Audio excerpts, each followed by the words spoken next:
সব থেকে বড় বিষয় হচ্ছে নর্থ বেঙ্গলের ক্ষেত্রে পরিবহনের একটা মারাত্মক পরিবহন সমস্যা। পরিবহনে 2011 সালের আগে 50% ভাড়া ছাড় ছিল ছাত্রছাত্রীদের জন্য, একদম সুকৌশলে। আজকে উনি 1500 দিচ্ছে, 2000 দিচ্ছে বলছে, ঋণের বোঝাও বাড়ছে মানুষের মাথার উপর। কিন্তু গোটা পশ্চিমবাংলার ছাত্রছাত্রীদের জন্য যে 50% ছাড়া ভাড়া ছাড়, সেটা কিন্তু তিনি ঘোষণা করতে পারছেন না।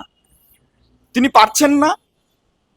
উত্তরবঙ্গের চা বলয়ের ছাত্রছাত্রীরা পড়াশুনোর জন্য শহরে স্কুলে কলেজে আসবে, পরিবহনের কারণে অর্ধেক স্কুল ছুট হয়ে যাচ্ছে।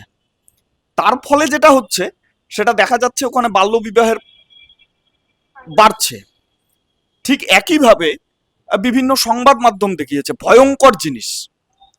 এনজিপি উত্তরবঙ্গের একটা প্রধান মাধ্যম রেল যোগাযোগের ক্ষেত্রে, সেখানে কিছুদিন অন্তর অন্তর নাবালিকাদের পাওয়া যাচ্ছে, হাতে নম্বর দেওয়া, তারা পাচার হয়ে যাচ্ছে ভিন রাজ্যে। একদম নারী পাচারের করিডোর তৈরি হয়ে গিয়েছে উত্তরবঙ্গ।